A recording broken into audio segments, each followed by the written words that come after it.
आज के अध्याय में है, नाम है इसका रोग भिषग जीती अध्याय।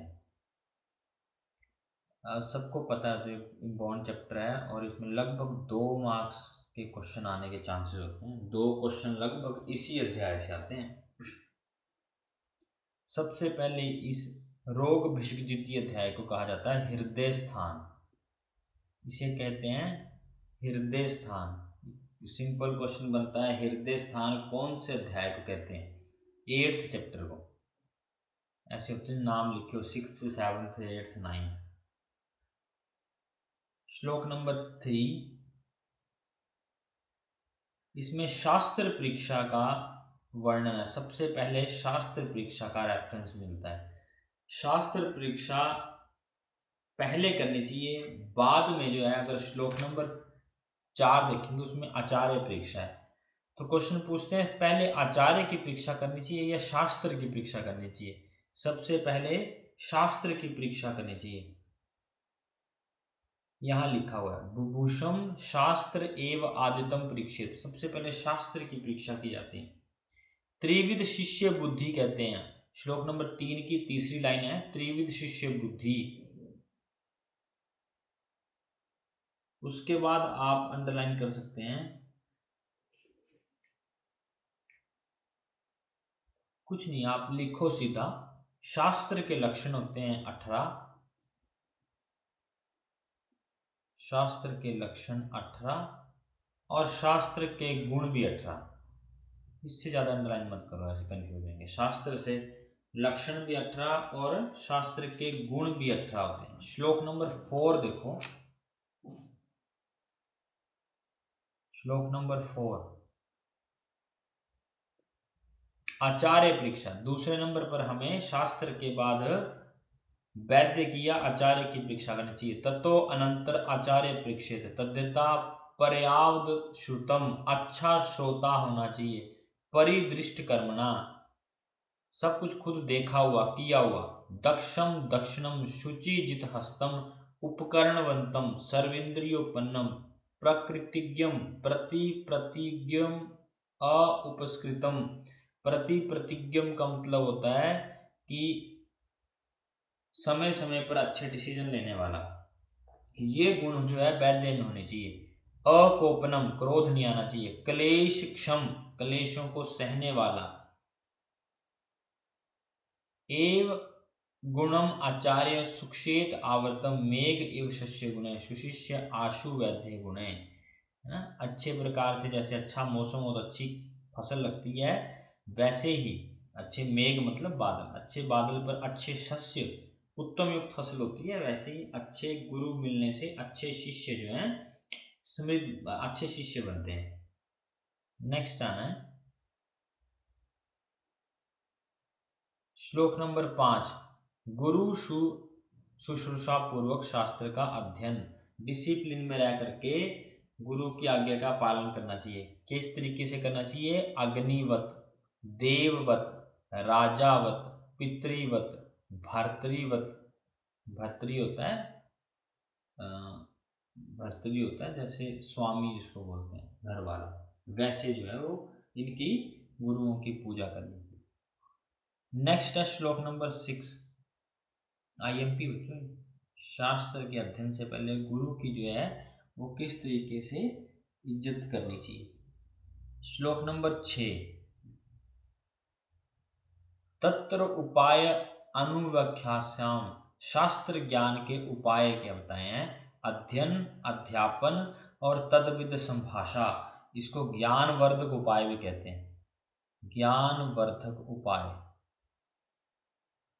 अध्ययन को खुद पढ़ना चाहिए, पढ़ाना चाहिए और एक दूसरे से संभाषा करनी चाहिए, एक दूसरे से वार्तालाप करनी चाहिए। ये 3 चीजें जो है वो ज्ञान को बढ़ाने के उपाय हैं, ज्ञानवर्धक उपाय कहते हैं। सुश्रुत ने बुद्धिवर्धक गण दिए। सुश्रुत ने बुद्धि मेधा वर्धक गण, बुद्धि मेधा वर्धक गण दिए सुश्रुत ने। सबसे पहला बोला है सतत अध्ययन। सतत अध्ययन, लगातार पढ़ते रहना। दूसरा है परतंत्र अवलोकन। परतंत्र अवलोकन, तीसरा है वाद विवाद, वाद विवाद, चौथा है तद्विद आचार्य सेवा,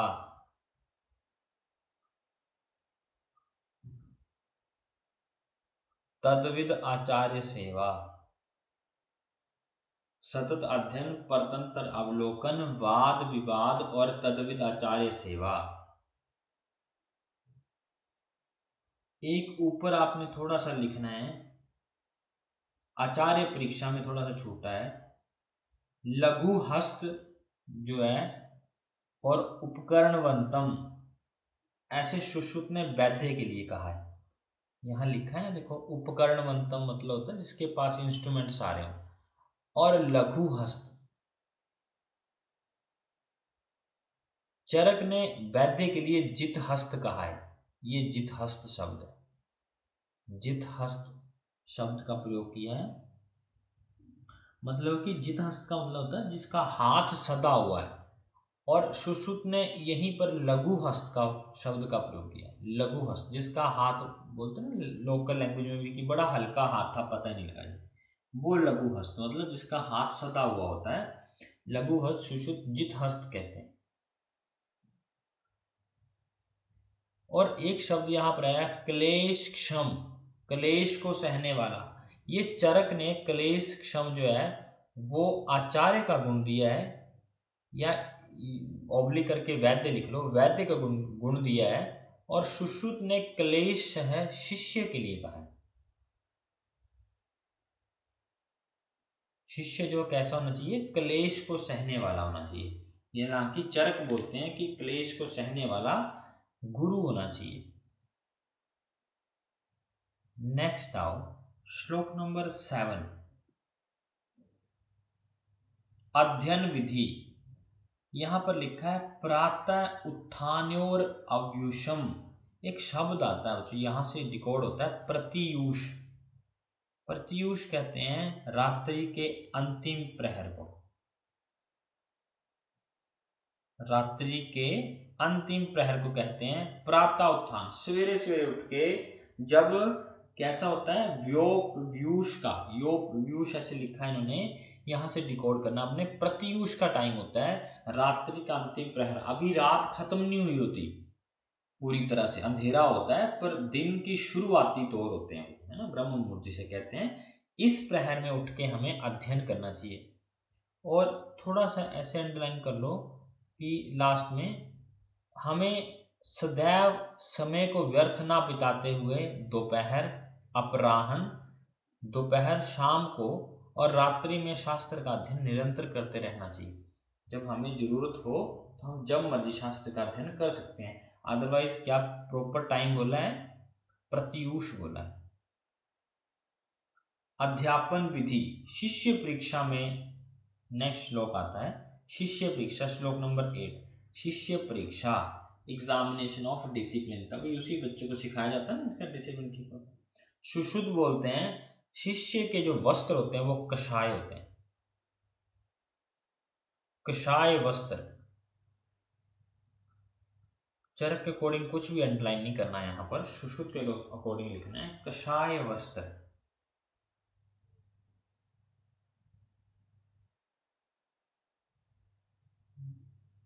नेक्स्ट आओ, श्लोक नंबर 9, यहाँ पर चरक भी वही चीज बोलते हैं, चरक यहाँ पर अध्यापन से पूर्व जो शिक्षा, वो जो परीक्षा करते हैं ना, शिष्य की दीक्षा या परीक्षा होती है, उसमें वो ये बोलते हैं कि मुंड किए हुए, मुहूर्त में कृत उपवास किए हुए, स्नान किए हुए, कषाय वस्त्र संवीत, ऐसे वस्त्र पहने हो जो कषाय वस्त्र, और शुक्ल पक्ष में इसकी शुरुआत, उदगयने पहले नंबर, उदगयने शुक्ल पक्षे, उदगयन तो उत्तरायण, जब उत्तरायण काल होता है उसके शुक्ल पक्षों में इसकी शुरुआत करनी चाहिए। आज भी वैसे ही होता है, जो मार्च महीनों में ना क्लासेस लगती नहीं, अब तो थोड़ा सा शिफ्ट हो गया ना, पेपर हो जाते हैं मार्च में, वैसे मार्च अप्रैल में एडमिशन हो जाती थी, तो उत्तरायण काल का वही होता था, वो शुक्ल पक्ष का टाइम होता है, उसी टाइम पर एडमिशन होती हैं। नेक्स्ट आना है श्लोक नंबर 11,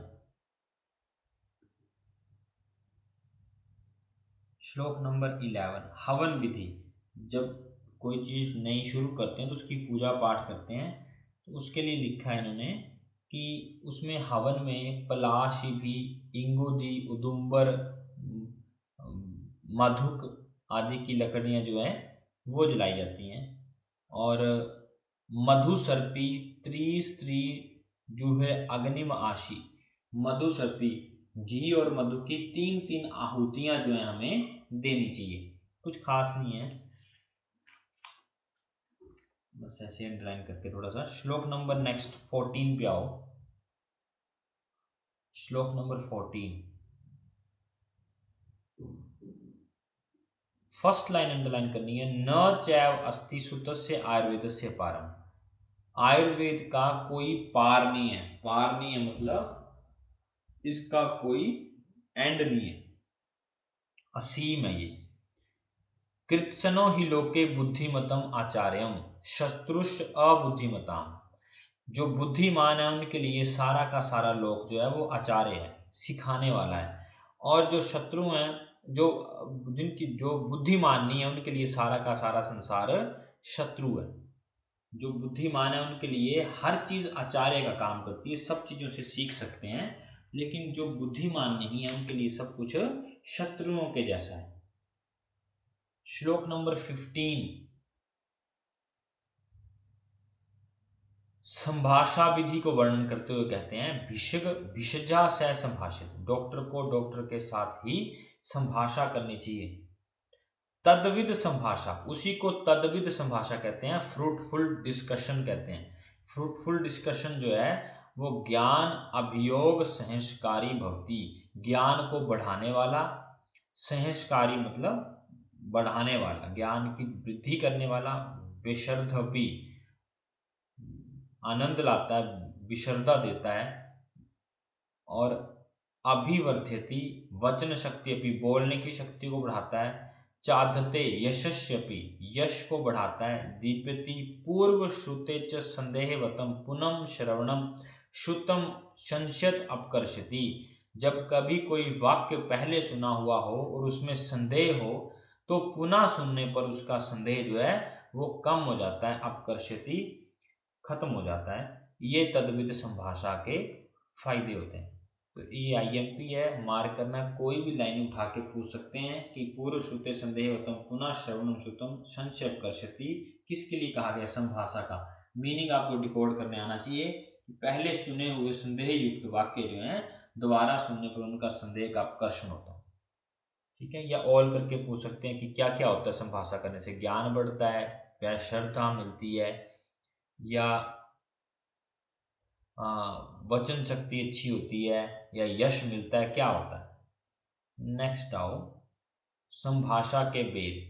संभाषा दो तरीके से होती है। द्विविधा तु खलु तद्विध संभाषा भवति। एक संधाय संभाषा होती है, एक दूसरी होती है विग्रह संभाषा। संधाय संभाषा वो संभाषा होती है जो अनुलोम विधि से की जाती है। जैसे मैं आपको पढ़ा रहा हूँ, आप सिंपल सुन रहे हैं, इसको बोलते हैं संधाय संभाषा। दूसरी होती है विग्रह संभाषा। विग्रह संभाषा जो तब होती है जब आप अपने दोस्तों को पढ़ाते हैं। अपने दोस्तों को पढ़ाते हैं वो सीधे नहीं सुनते, वो जगह जगह क्वेश्चन करेंगे आपको, उसको बोलते हैं प्रतिवाद के साथ संभाषा करना। नेक्स्ट है, या इसको इस तरीके से लिख सकते हैं, अनुलोम होती है मित्र भाव से। पर मीनिंग समझना, मित्र भाव से मतलब कि अनुकूल, कोई क्वेश्चन ना करे। और ये प्रतिवाद का मतलब होता है प्रतिलोम तरीके से। प्रतिलोम का मतलब होगा कि गलतियां बताते हुए, ये नहीं ठीक बोला तूने। मान लो आपको आपकी क्लास में जूनियर पढ़ा रहा है कोई, तब आप जो है वो उसको सुनेंगे नहीं ढंग से, उसको गलतियां निकालेंगे, उसको बोलते हैं विग्रह संभाषा। श्लोक नंबर 17।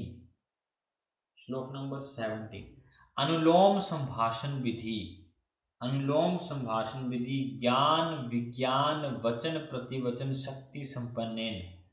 ये अनुलोम जो है वो शास्त्रीय व्यवहारिक ज्ञान प्रश्न सम्मत हो। ये क्या होती है कि जो अनुलोम संभाषा होती है वो ज्ञान विज्ञान वचन प्रतिवचन शक्ति संपन्न होती है। इसमें इसका कोई किंतु नहीं होता। इसमें ज्ञान विज्ञान वचन प्रतिवचन शक्ति से संपन्न जो संभाषा होती है, जो फ्रेंडली डिस्कशन बोला है इन्होंने, उसको बोलते हैं संधाय संभाषा। नेक्स्ट है विग्रह संभाषा। श्लोक नंबर 18, विग्रह संभाषा विधि। ये जो पीछे मैंने ज्ञान विज्ञान वचन प्रतिवचन शक्ति संपन्न लिखा है, क्वेश्चन मार्क करना, ये पूछा गया क्वेश्चन है कि जो अनुलोमन संभाषा विधि होती है, या ऊपर से पूरा क्वेश्चन आया था ज्ञान विज्ञान वचन प्रतिवचन शक्ति संपन्न, ये कौन सी संभाषा विधि है? ये संधाय संभाषा है, क्योंकि इसमें इन चीजों का वर्धन होता है। लेकिन विग्रह संभाष में देखना क्या है, इसमें जल्पक गुण कहे गए हैं, ये जल्पक के द्वारा होता है। जल्पक मतलब होता है संभाषा करने वाला, जल्पक का मतलब होता है संभाषा करने वाला। प्रियंका चैप्टर नंबर 8 श्लोक नंबर 18। Okay sir. संभाषा करने वाला, जल्पक को कहा जाता है संभाषा करने वाला। जल्पक के गुण बताते हुए कहा है श्रुतम विज्ञान धारण प्रतिभान वचन शक्ति एतान गुणान श्रेष्ठ कर आहु। जो देखो दो तरीके के होंगे वहां पर विग्रह संभाषा विधि में, एक तो जल्पक होगा, दूसरा वितंडा होगा। अब ये आगे आपको पता चलेगा, लेकिन जल्पक का मतलब है जो बोल रहा है, उसमें ये गुण होने चाहिए। आप सिंपल याद रखना कि जल्पक के जो यहाँ पर गुण बताए हैं वह श्रुत विज्ञान धारण प्रतिभान और वचन शक्ति, ये गुणों के आधार पर कोई व्यक्ति संभाषा करता है। लेकिन जो दूसरा है, जो वहां पर सुनने बैठा है, या प्रतिवचन या प्रतिलोम जो क्वेश्चन कर रहा है विग्रह संभाष में, क्या होगा, पहले व्यक्ति के गुण ये होंगे, दूसरे के होंगे कोप, अवैष्णवत्व, भीरुत्वाद, अधारणत्वाद, अनअवहितम। तो ये दूसरे वाले तो पूछने जाएंगे, पहले वाले पूछ सकते हैं वो।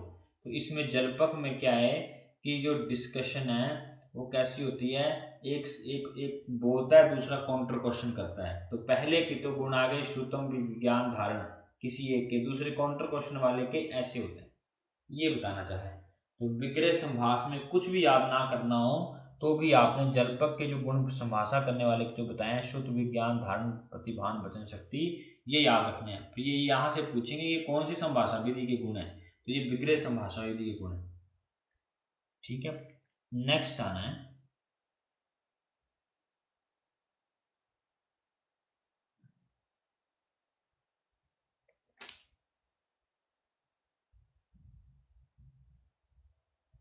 प्रतिपक्षी के तीन प्रकार। जो ऊपर जो मैंने कहा ना जल्पक के गुण, जो श्रुतम वगैरह वाला श्लोक कहा, एक गुण है दूसरे दोष है, एक गुणों की बात है दूसरे दोषों की बात है, ऐसे गुण और दोष करके पूछ सकते हैं। नेक्स्ट है प्रतिपक्षी के तीन प्रकार।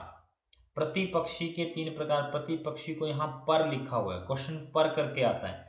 पर कितने प्रकार होते हैं, तत्र त्रिविधम पर, प्रवर प्रत्यवर सम गुण विनिक्षेप च, तीन प्रकार के पर होते हैं। या ये क्वेश्चन इस तरीके से पूछे जा गए हैं, विपक्षी कितने प्रकार के होते हैं, विपक्षी भी तीन प्रकार के होते हैं, प्रवर प्रत्यवर और सम विपक्षी। परिशस्तु खलु द्विविधम ज्ञानवती मूढ़वती। परिशस्तु नेक्स्ट श्लोक पे आना है, परिषद के भेद कहे हैं। परिषद जो है वो कितने प्रकार की होनी चाहिए, कॉन्फ्रेंसिस के लिए बात की गई है। कॉन्फ्रेंसिस दो प्रकार की होती है, ज्ञानवती और मूढ़वती। ये दो प्रकार की होती हुई भी दोबारा तीन प्रकार से बांटते हुए कहते हैं कारण भेद से, सुहृत परिषद, उदासीन परिषद, प्रतिनिष्ठ परिषद। कॉन्फ्रेंसिस दो प्रकार की होती हुई भी, अगर आपसे पूछें कि परिशस्तु कितने प्रकार की होती है, तो ज्ञानवती मूढ़वती। और ये दो होती हुई भी तीन होती है, एक होती है सुहृत परिषद जो आपको अच्छी लगती है, मित्र परिषद जिसको बोलते हैं, उदासीन परिषद, और तीसरी प्रतिनिष्ठित परिषद।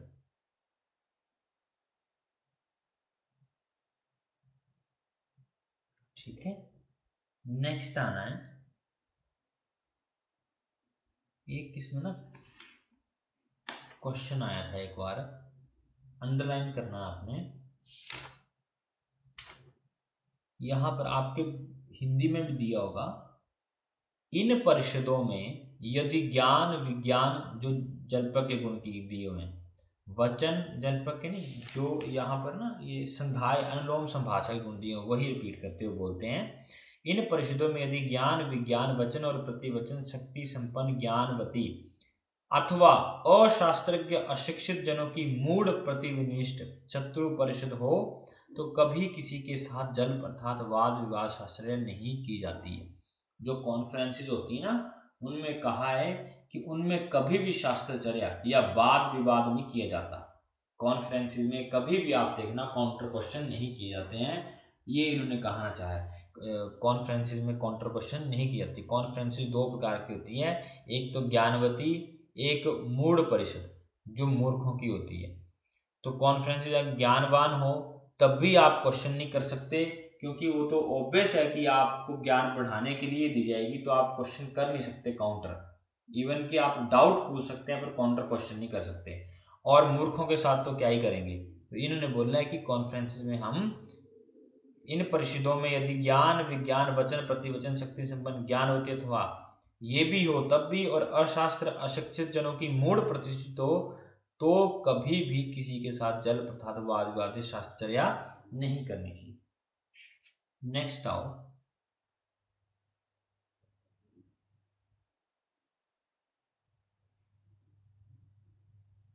ज्ञानी व्यक्तियों की परीक्षा कितने प्रकार से की जाती है। अगर क्वेश्चन आए पीछे पढ़ के आए हो तो, ज्ञानी व्यक्तियों की परीक्षा लिख लो। ज्ञानी व्यक्तियों की परीक्षा दो प्रकार से की जाती है, एक है प्रत्यक्ष, दूसरा है अनुमान। और वैसे परीक्षा त्रिविध होती है, कॉमनली त्रिविध परीक्षा की जाती है, आप्तोपदेश प्रत्यक्ष और अनुमान। आप्तोपदेश प्रत्यक्ष कौमा अनुमान, ठीक है। श्लोक नंबर नेक्स्ट आओ, श्लोक नंबर 21। इसमें ना थोड़ा सा दिया हुआ मित्र परिषद उदासीन परिषद शास्त्र अर्थ की विधि। इसमें अगर आप विमर्श में या हिंदी में देखेंगे, इसमें लिखा है प्रतिस्पर्धी को पराजित करने के प्रकार। क्वेश्चन आएगा नहीं, ऐसे थोड़ा सा एक बार पढ़ लेना ओपोनेंट को कैसे हम हरा सकते हैं। नेक्स्ट आओ,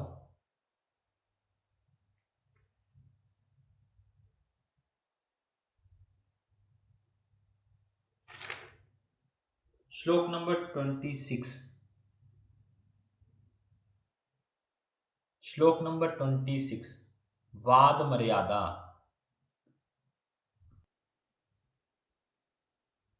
यहां से क्वेश्चन आते हैं ना, वाद मर्यादा इदम वाच्यम इदम वाच्यत, ये कहना चाहिए ये नहीं कहना चाहिए, ये करना चाहिए ये नहीं करना चाहिए, ये वाद मर्यादा है।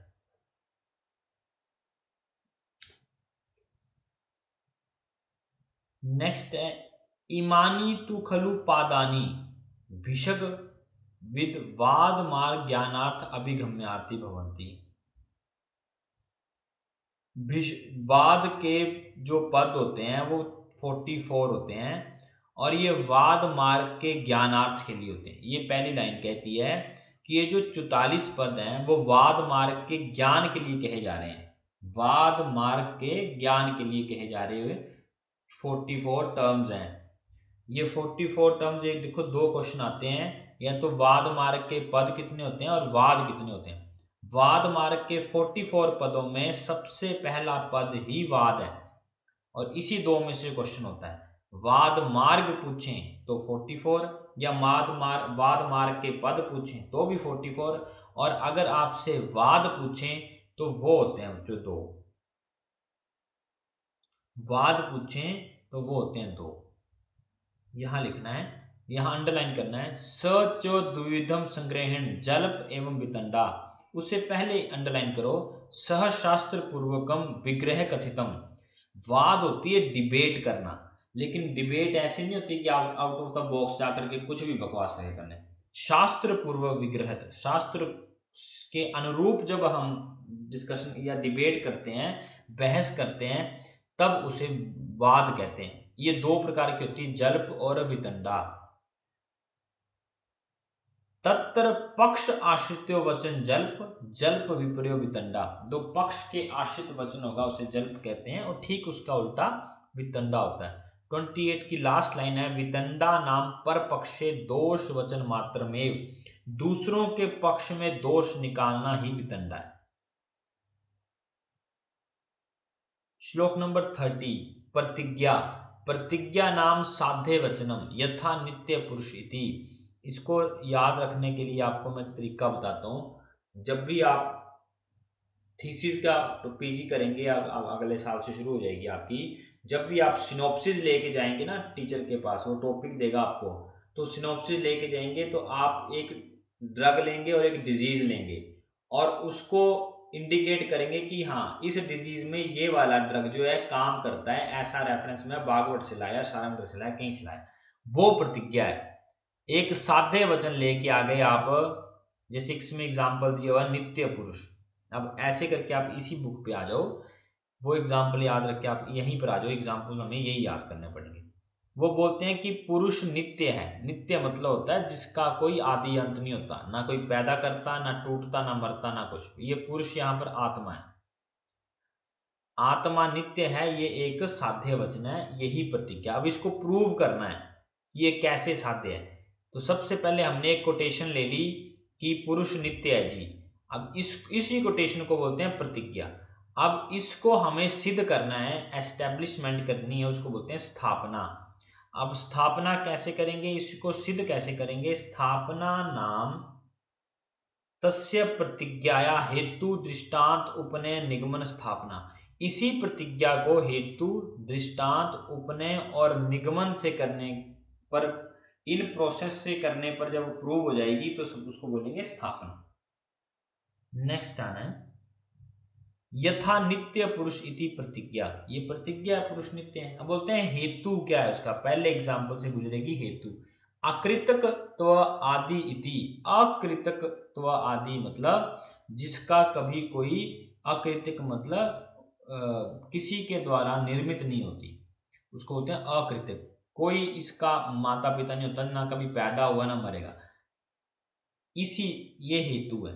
हेतु में बोलते हैं कि ये पैदा नहीं होती, जो चीज कभी, मतलब आत्मा कभी किसी के द्वारा पैदा नहीं होती, जो चीज कभी किसी के पैदा नहीं होती, उसी के जैसे नित्य भी आत्मा भी कभी पैदा नहीं होती। वो दृष्टांत, कि दृष्टांत का मतलब होता है एग्जाम्पल से सिद्ध करना पड़ेगा। बोलते हैं यथा आकाश इति। जैसे आकाश जो है खाली स्पेस है, ये कभी पैदा नहीं होता, खत्म नहीं होता, किसी के द्वारा नहीं बनाया गया। बोलते हैं वैसे ही आत्माएं। एग्जाम्पल देते कहते हैं उपनयन यथा आकृतम आकाशम तथा तच्चम। उपनयन मतलब, उपनयन का मतलब है यहाँ पर जैसे ये कोरिलेट कर रहे हैं, जैसे आकाश है वैसे ही आत्मा है। और नित्य पुरुषम इति निगमन तस्मा नित्यम इति। निगमन का मतलब हुआ हैंस प्रूव। इसीलिए ये जो है प्रतिज्ञा जो है वो स्थापना में कन्वर्ट की जाती है, ये बोलना चाहा इन्होंने। ये स्थापना के एग्जाम्पल है। तो स्थापना में सिंपल पूछ सकते हैं कि एस्टेब्लिशमेंट किन के द्वारा होती है। एक तो पंच अवयव है, पंच अवयव प्लस प्रतिज्ञा। आपने ना बोर नहीं होना, तो थोड़ा सा ध्यान देना, ये सब आसान है, कुछ नहीं है। अब क्वेश्चन जो मैंने पढ़ाया इतने नहीं आएगा, क्वेश्चन आएगा इसका निचोड़। निचोड़ क्या है कि स्थापना क्या है, पंच, पर बेसिक पता नहीं होगा तो क्वेश्चन निकालता। पंच अवयव प्लस प्रतिज्ञा। पंच अवयव क्या क्या होते हैं लिखने यहां पर, हेतु, दृष्टांत, उपनयन प्लस निगमन।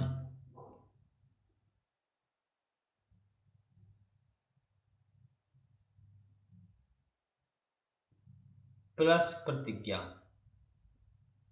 पंच अवयव प्लस प्रतिज्ञा नहीं, इनको ही पंच अवयव बोलते हैं प्रतिज्ञा के साथ ही।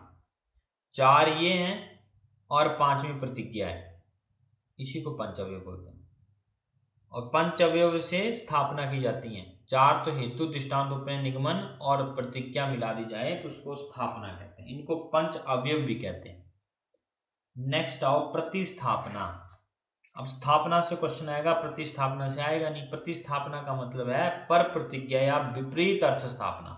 जो पर प्रतिज्ञा उसके विपरीत बोलते हैं ना, कि पुरुष नित्य नहीं है, अनित्य है। हेतु ऐन्द्रिकवाद आदि।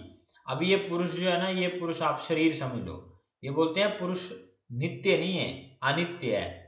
क्योंकि पुरुष जो है ये, अब ये कोई आदमी दूसरा शरीर समझ रहा है इसको, क्योंकि बोलते हैं ये इंद्रियों द्वारा देखा जाता है। दृष्टांत मतलब यथा घट इति, जैसे घड़ा देखा जा सकता है वैसे पुरुष भी देखा जा सकता है। उपनय यथा घट इंद्रिक स अनित्य, जैसे घड़ा देखा जा सकता है वैसे पुरुष भी देखा जा सकता है, इसलिए इंद्रिक है। तथा च अय इति निगमन तस्मात् अनित्य, इसलिए वो अनित्य है। नेक्स्ट आते हैं हेतु। श्लोक नंबर 33। हेतु। हेतु नामोपलब्धि कारणम। हेतु को पकड़ने के लिए यहां पर उपलब्धि को अंडरलाइन करना है। उपलब्धि का मतलब होता है ज्ञान। उपलब्धि का मतलब होता है ज्ञान, और आलब्धि, आलब्धि का मतलब होता है प्रमाण।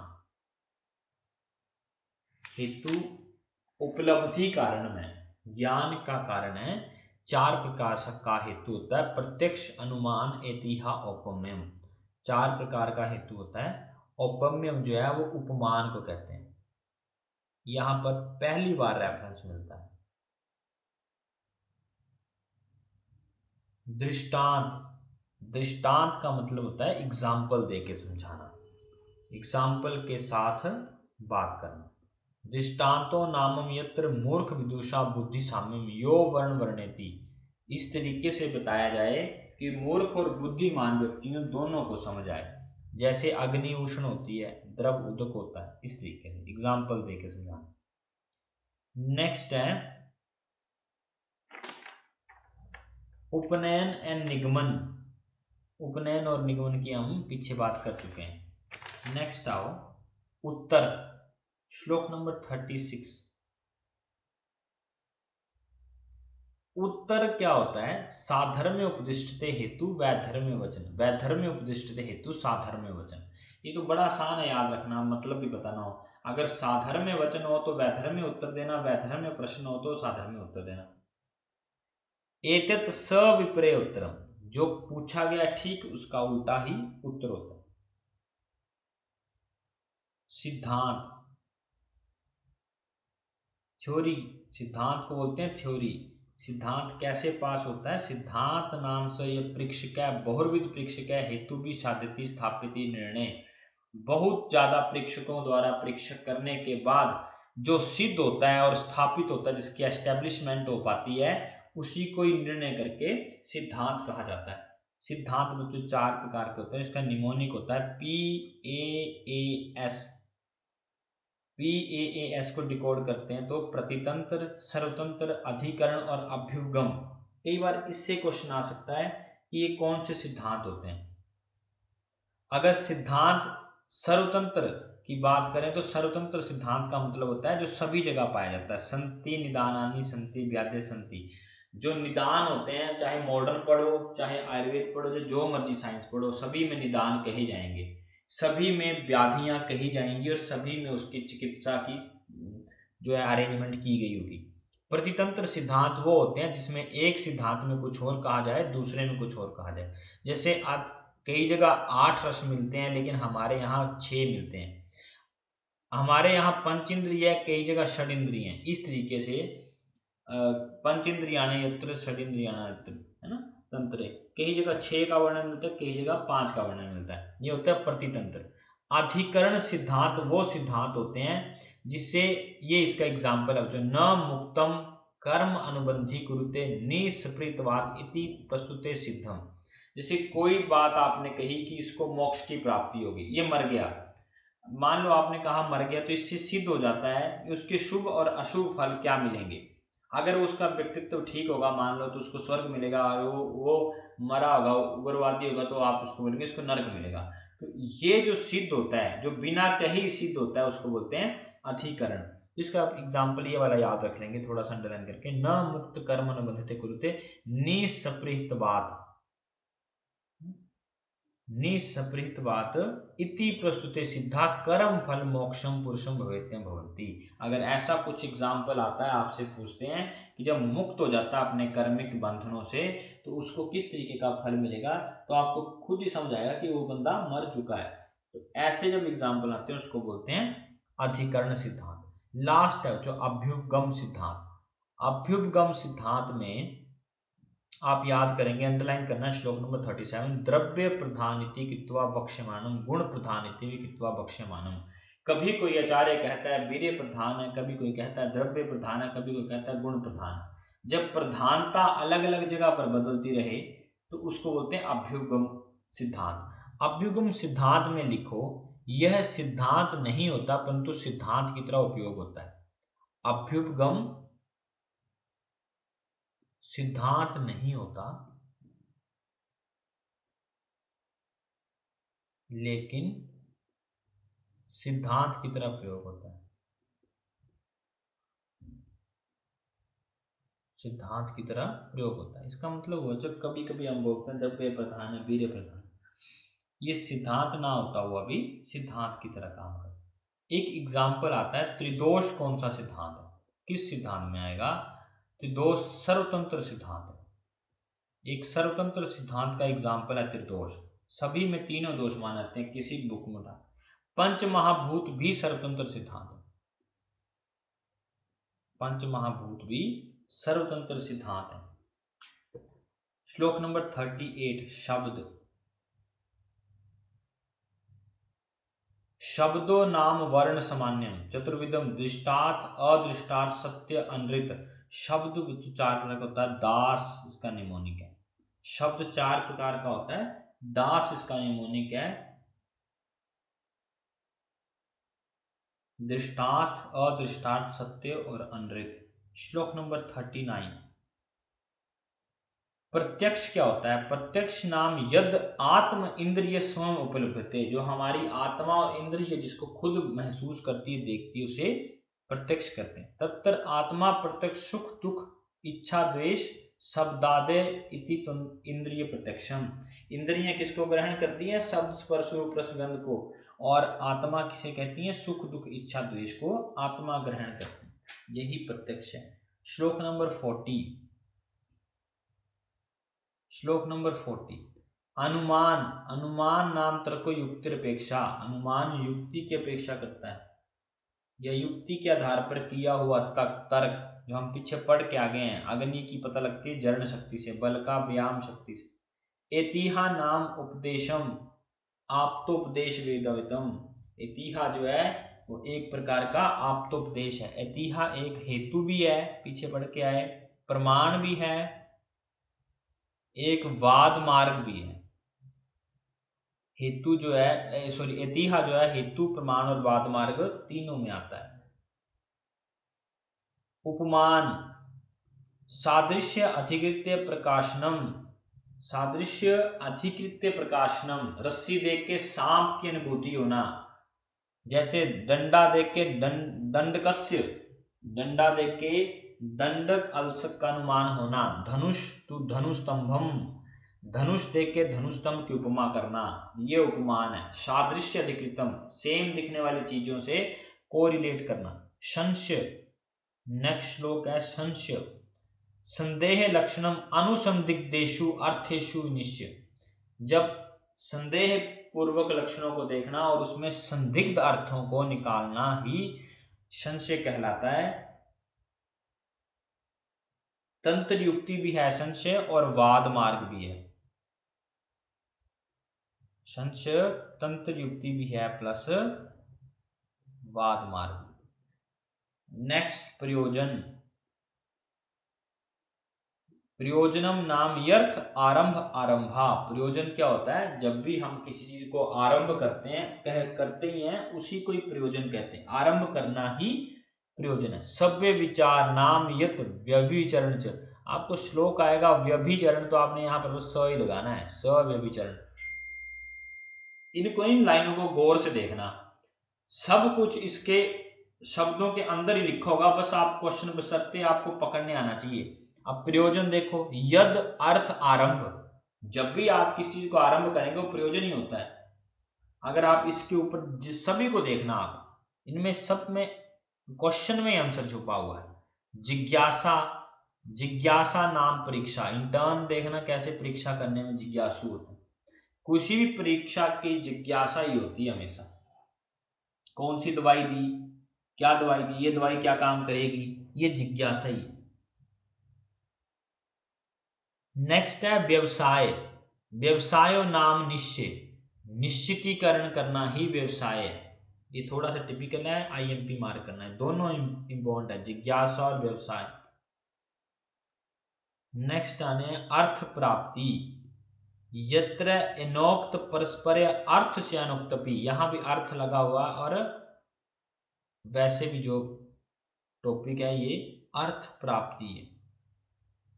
यत्र एनोक्त से, जहां एक बात कही जाए, इसका मतलब होता है यत्र एनोक्त पर परस अर्थम, जहां पर एक अनुक्त बात कही गई हो और उसके अर्थ पर जो अनुक्त से, जो ना कही हुई बात सिद्ध होती है, उसको बोलते हैं अर्थ प्राप्ति। जैसे मान लो मैंने एक लाइन कही कि हमें रात को सोना चाहिए, इसका मतलब हुआ हमें दिन में नहीं सोना चाहिए। या हमें रात को दही नहीं खाना चाहिए, तो इसका मतलब हुआ कि दिन में खाना चाहिए। इस तरीके से जो सिद्ध होती हैं लाइनें, ना कही हुई लाइनें, उसको बोलते हैं अर्थ प्राप्ति। ये दो प्रकार की होती है, शितार्थ प्राप्ति और दृष्टार्थ प्राप्ति। शितार्थ पति लिख लो, शितार्थ पति, दूसरा दृष्टार्थ पति।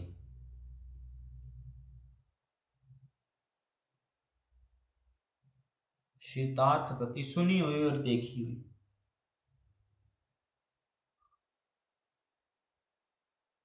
जैसे इसमें एग्जांपल दिए, देखो, संतर्पण व्याधि अपतर्पण साध्य थी। जो संतर्पण व्याधि है वो अपतर्पण से सिद्ध होती है। इस तरीके से एग्जांपल होंगे। नेक्स्ट आना है संभव। यो यत संभवति तत् स तस्य संभव, जिसकी उत्पत्ति जिससे होती है वही उसका संभव है। षड धातु गर्भस्य व्याधो रहती हितारोग्यम, व्याधि नहीं होगी तो आगे कहेंगे संभव की डेफिनेशन। अनुयोज्य, अनुज के वाक्य में दोष, अनुयोज्य क्वेश्चनेबल स्टेटमेंट को बोलते हैं। नाम यद वाक्यम वाक्य दोष युक्तम तत्, इसको निमोनिक में बना लो, अनुज के वाक्य में दोष। जिसके वाक्य में दोष होता है उसको बोलते हैं अनुयोज्य। अन अनुयोज्य इसका विपर्य, अन अनुयोज्य जो है इसका विपर्य है। इसी के साथ एक और निमोनिक लिखो, आगे आएगा हेतु के उपलों में दोष या उपलों के हेतु में दोष।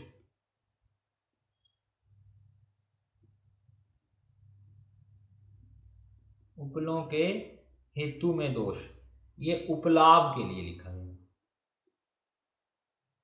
उपलाभ के लिए।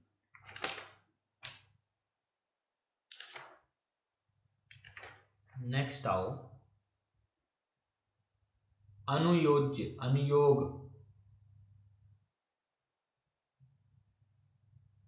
छोड़ सकते हैं इसको, पर ये है तंत्रे तंत्र एक तेषे वा प्रश्न नित्य पुरुष इति प्रतिज्ञाते यत परम को हेतु। जैसे किसी ने कह दिया कि पुरुष नित्य है, तो अनुयोग मतलब क्वेश्चन की, ठीक है पुरुष नित्य हो, तो इति प्रतिज्ञाते यत पर, उसका हेतु क्या है। दूसरा क्वेश्चन पूछता है बंदा, क्या हेतु है कि वो नित्य है। इस तरीके से क्वेश्चन करना ही अनुयोग है। प्रत्यनुयोग, इसी क्वेश्चन के ऊपर भी क्वेश्चन करना। प्रत्यनुयोग नाम अनुयोगस्य अनुयोग, अनुयोग के ऊपर एक और क्वेश्चन कर देना, काउंटर क्वेश्चन करना ही प्रत्यनुयोग है। नेक्स्ट आओ वाक्य दोष। वाक्य दोष, वाक्य दोष कितने होते हैं, 5 प्रकार के होते हैं। वाक्य दोष होते हैं 5। सबसे पहला न्यून दोष, हिंदी में देखो 5 दोष होते हैं वाक्य दोष। न्यून, अधिक, अनर्थक, अपार्थक और विरुद्ध। अरुण दत्त ने 15 दिए हैं।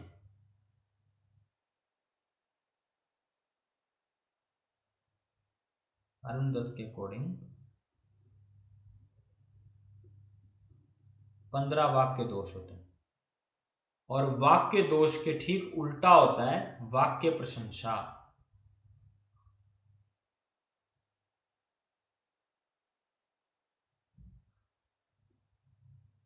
वाक्य प्रशंसा, इसमें आपने एक क्वेश्चन मार्क लगाना। पुनरुक्त, अधिक दोष में एक पुनरुक्त आता है।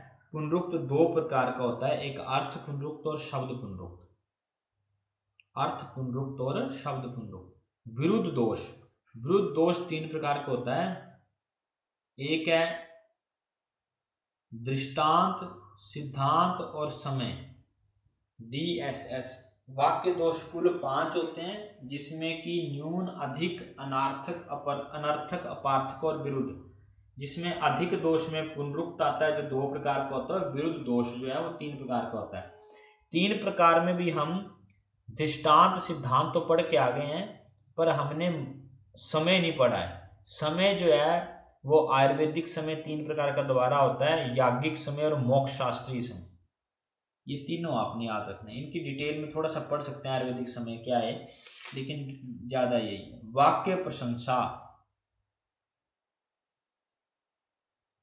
ठीक इसके उल्टे होते हैं। तव न्यूनकम, अनधिकम, अर्थवतम, अनअपार्थकम, अविरुद्धम, ये वाक्य प्रशंसा, ये भी 5 प्रकार की होती है।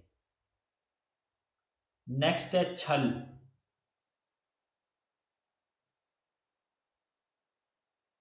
अर्थ आभास अनर्थकम, अर्थ आभास अनर्थकम, वाग वस्तु मात्र वेद। 2 प्रकार के, किसी को ठगने और छल करने के लिए जो की जाती है, 2 प्रकार की होती है, वाक छल और सामान्य छल। छल 2 प्रकार का होता है, वाक छल और सामान्य छल। न्याय ने 3 प्रकार का दिया है, उपचार छल। न्याय के अकॉर्डिंग 3 प्रकार का होता है, और ऐड किया है उपचार छल। क्या ऐड किया है? उपचार छल। श्लोक नंबर 57,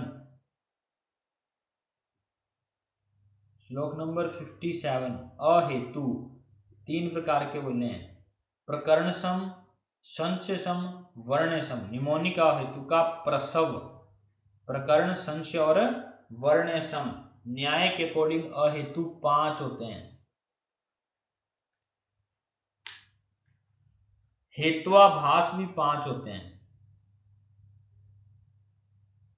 हेत्वाभास भी 5 होते हैं। कौन कौन से होते हैं? सभ्य विचार वादित, सभ्य विचार वादित, सत प्रतिपक्ष, सत प्रतिपक्ष, असिद्ध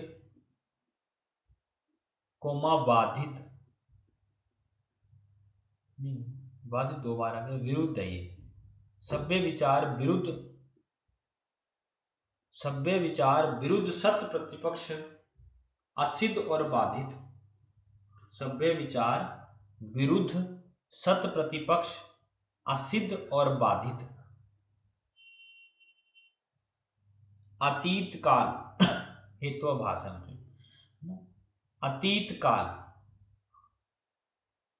अतीत काल नामम यद पूर्ववाच्यम तत्पश्चात उच्यते। जो पहले कहना चाहिए था वो बाद में कहा जाए, डिलेड स्टेटमेंट, उसको कहते हैं अतीत काल। उपलाभ, उपलाभ, उपलों के हेतु में दोष, उपलाभो नाम हेतुर दोष वचनम। उपले के हेतु में दे दोष, अनु के वाक्य में दोष।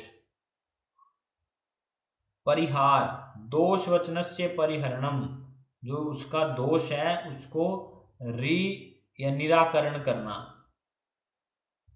परिहार कहा जाता है। प्रतिज्ञा हानि, प्रतिज्ञा हानि, पूर्व परिग्रहित प्रतिज्ञा पर्यनुक्तो यद परित्यज्यति, जो पहले कही हुई प्रतिज्ञा है उसको छोड़ देना, प्रतिज्ञा हानि है। न्याय के अकॉर्डिंग 4 प्रकार की होती है।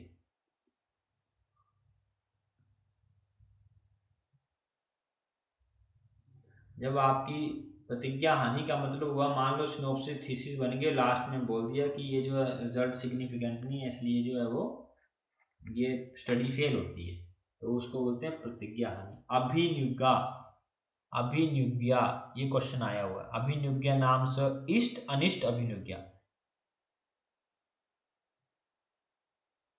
अपने को जो वांछित है वह तथा जो नहीं चाहा जाता है वह इष्ट अनिष्ट दोनों का मान लेना अभिनिज्ञा। अभिनिज्ञा क्या है कि दोनों के पक्षों को मान लेना, जो सहमत है उसको भी, जो असहमत है उन दोनों को मान लेना अभिनिज्ञा। इष्ट अनिष्ट याद रखना है, इष्ट और अनिष्ट।